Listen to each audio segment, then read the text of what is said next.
All right, we are here with another one of our candidates. Rebecca, Becky, what do you prefer? Becky. Becky, all right. And for the last name, you obviously prefer Jauch. Yeah, Jauch. beautiful. We're here with Becky. Becky, as you know, we're going to go through 5 questions. We try to do the same questions for each candidate to keep it all fair for everybody. The first one's easy. What district are you running for, and what towns does that cover? Where does that cover? I'm running for House District 51, which is the bulk of Topsham. Hmm. So it's almost all of it, but if you live on White House Crossing Road or Meadow Road, depending on which side of the road you live on, you will be in that new district going towards Lisbon, which is District 98. So, but everyone else, District 51. There we go. Yeah, it's wild how it gets so granular, like down to the side of the street you live on.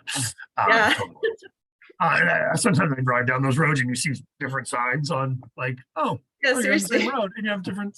Oh, good. So hey, great. Tell us a little bit about your background and why you're running for office. Sure. So I come from a military family, as a lot of us do, and public service has always been a really important part of my family growing up. So when I graduated from college, I jumped into public service and I started out working for the Saginaw County District Attorney's Office as the victim advocate for the county. And then I shortly thereafter went to the federal government and I worked for ATF. I joined the Army National Guard, so I am a military veteran also. And then I worked for the CIA for about 11 years. And so I have a lot of government experience working in public service. And my husband is retired from the military himself. And so when he retired, we decided to come back to Maine to raise our kids. And upon coming back, the public service continued. And I'm currently the county treasurer. So I'm back Nice. at Saginaw County. Yeah, and I'm the treasurer right now. And so upon coming back, many people who are in the military understand like that feeling of community that the military builds within itself, because we're moving a lot. And so you kind of jump right in very quickly to meet all of your neighbors and form this cohesive group. And so we really love that feeling. And when we came back to Topsham, we jumped right in with our community. And so on the Friends of the Library at the school, on the Friends of Williams Cone, on the playground committee, I'm on the Topsham Board of Appeals. And while becoming more involved in the community, someone asked me, they said, you have this background, you're very involved. Have you ever considered running for office? And I was like, no, why would I do that? I was like, absolutely not. I really like helping other people, but I don't know if I want to like be in the front like that. Yeah. But the more I thought about it and the more I, looked at my children and looked at, the future that we're creating for them, I said, you know what? Maybe you got something there. Maybe this is a good next step for what I'm doing with my life. And so that's why I'm running. Really, it's because I have small children. I have a 7-year-old and an almost 5-year-old. And I just want to make sure that we're making really smart decisions that not only help us today, but have that eye to the future. What are the long-term effects of anything that we do today? Because we all have a responsibility to set up future generations for success. I'm a new dad. We have a 16-month-old, and yeah, it is. You always want what's best for the future, but once you have kids, you're like, oh no, that takes an extra. Right. There's an extra layer to that now. That I completely agree with. And what you were saying about your military service and the public service piece, I have some military friends that quote some sort of guideline for the military, something to the effect of those that have the skills have the responsibility to act, or something like that. And that's one of their like codes. And it's like that sounds a lot like what you're saying. Right. So yeah, that's great. Question 3: what are the top 3 issues affecting Mainers right now that you look forward to working on if elected? Sure. So my personal passion that affects all of us is climate change. That's a really big one. And it does strongly affect us here in Maine. And in fact, it affects us here in Maine more than a lot of other areas in the world, specifically because of the Gulf of Maine. The Gulf of Maine is warming up faster than anywhere else in the world. And the thing about water is that when it warms up, it expands. So we also see sea level rise more intensely here along the coast than you will see it in many other places in the world.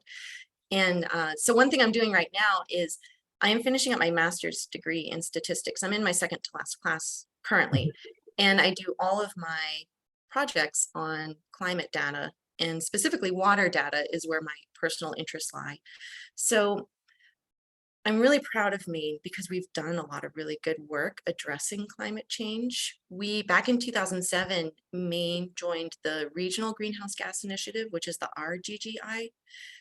It's a cap and trade program that Maine and the other surrounding New England states came together and formed themselves, this coalition, because federally they weren't getting it done. So we said, okay, we're going to do this. And I'm sure you recall this, but when I was growing up, I was always told, oh, Maine is the exhaust pipe of the nation, right? Like the way the jet stream goes, like Right, here, right, you right, get right, right. everybody's like Yeah. pollution, and acid rain and all these terrifying things.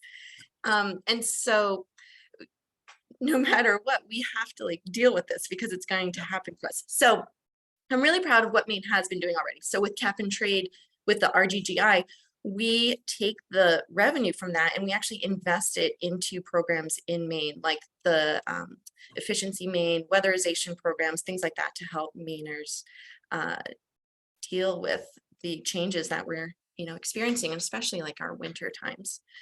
Yeah.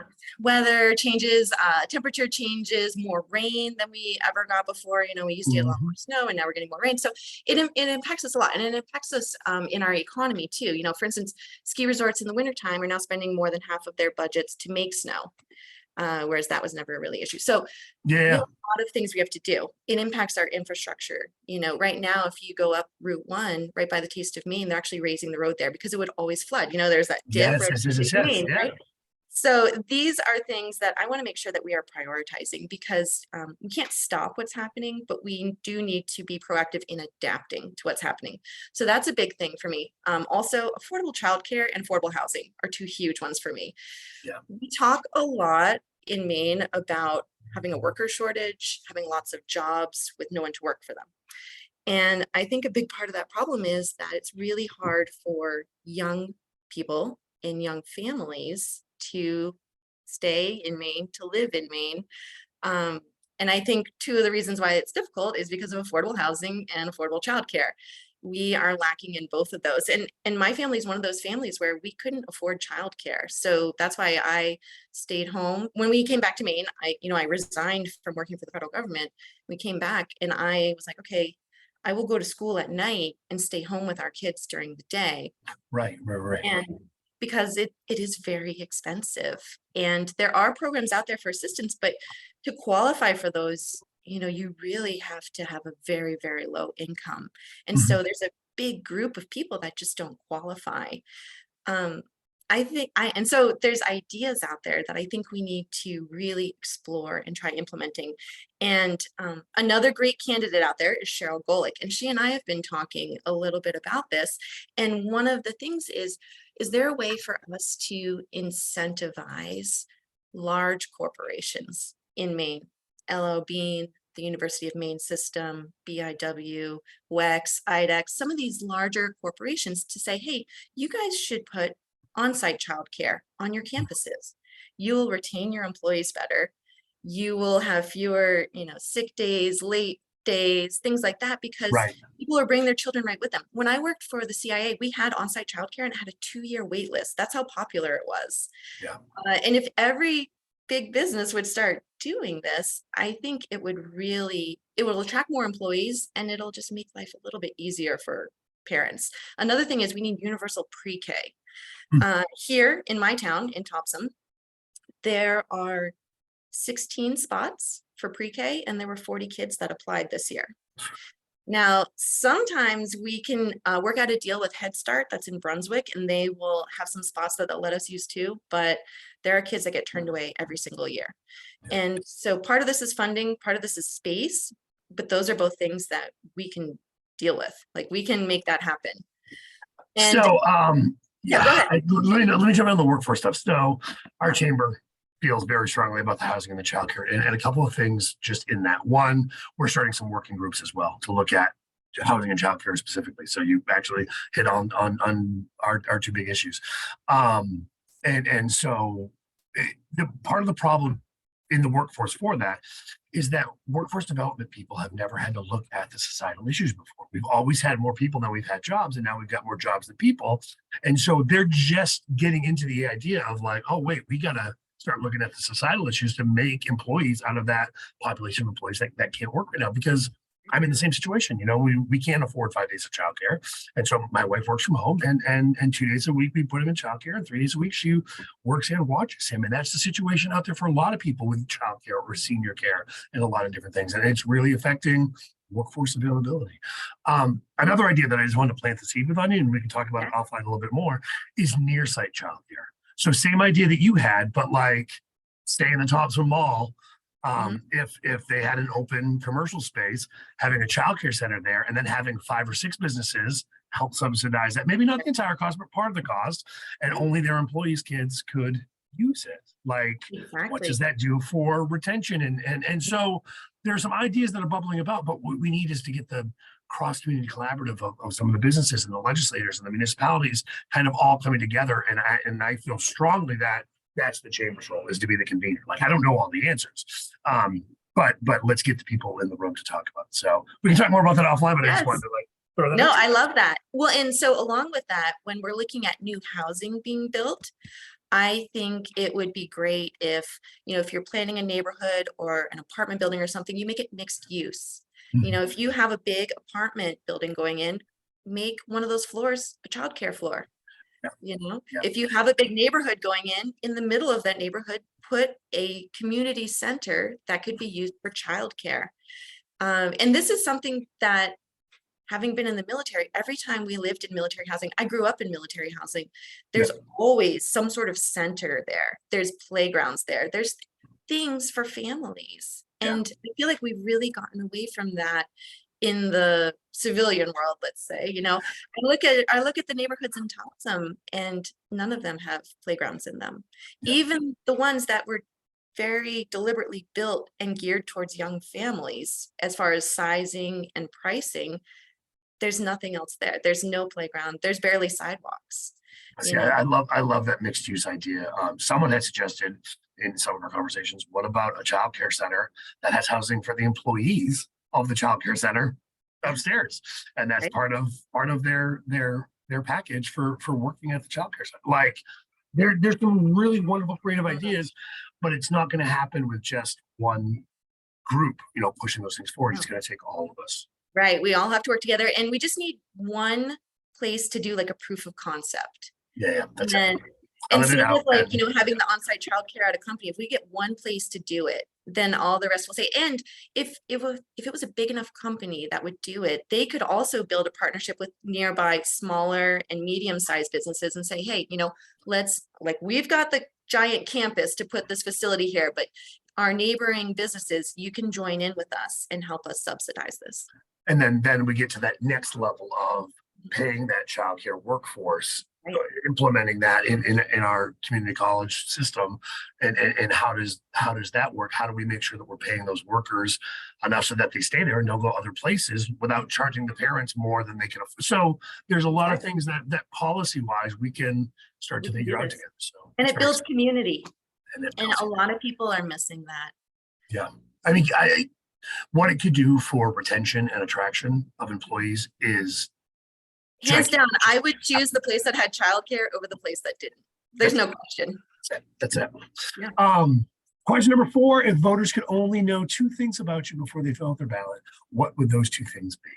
Sure. I think first is that I am a very hard worker. I have been knocking on doors since the end of March. I have knocked on 2,000 doors in this town. And so I am someone that, if I am elected, I am here to work. I'm not just there to warm a seat, you know. I am here to work for us. And I mean, that's the job. It is to work, right? Government is a tool, and it doesn't do anything if you don't work at it. It is there to make life better for people. So that's first. I'm a very hard worker. And the other thing is I'm a really good listener. I am here to, and again, going to all those doors, I have heard from everybody what you care about, what priorities should be, and that's the job. Representative is not just a title, it's a description. And I can't represent everybody if I haven't gotten out there to talk to them and to listen to them and to hear what they care about. So those are my big things. I'm a hard worker and I'm a good listener. No, that's such a salient point, because I don't think on the local level nearly as much, but I think in some other levels of government, some people have forgotten that you're there to represent the wishes of those, Right. and this I isn't always about me wonder or my ego. This is about our community. But I also wonder, like, how some legislators deal with, hey, what if your constituents want something that isn't one of your beliefs? Like, how do you handle that? Right. It's the 3 C's. It's my conscience first. Yeah. There are just certain lines I will never cross. Yeah. And then it's my constituents. What do the bulk of the people I represent want? And then lastly, if neither one of those can, are an obstruction, then the last one would be caucus. What does my caucus say? And again, it's me listening. Why is it that we want this to happen, or why is it that we want this to happen? Love it. Hey, Becky, the best way for people to connect with you or find out more about you, how can they do? Yeah, you can go to my website, which is RebeccaJauch.com. You can go to my Facebook page, which is Rebecca Jauch for Topsham, House District 51. Really, if you just start typing my name in anywhere, it should just start popping up. You can call me if you want, 522-7438. Or you can email me at rjauch4 Maine@gmail. But all of that contact information is on my website. So really, if you just go to RebeccaJauch.com, you can find everything else there. And that is Jauch, Jauch. You can see it in the bottom corner of the screen right there. That's right. And we'll also have that in the description of. Great. Anything else you wanna hit on, or you think we got everything? I think that was great. I want to thank you for your time today. I want to thank everyone who takes a minute to listen to this. And I mean, like I said, I'm here to listen. So please feel free to contact me with anything. Awesome, Becky. This is a wonderful conversation. Thank you so much.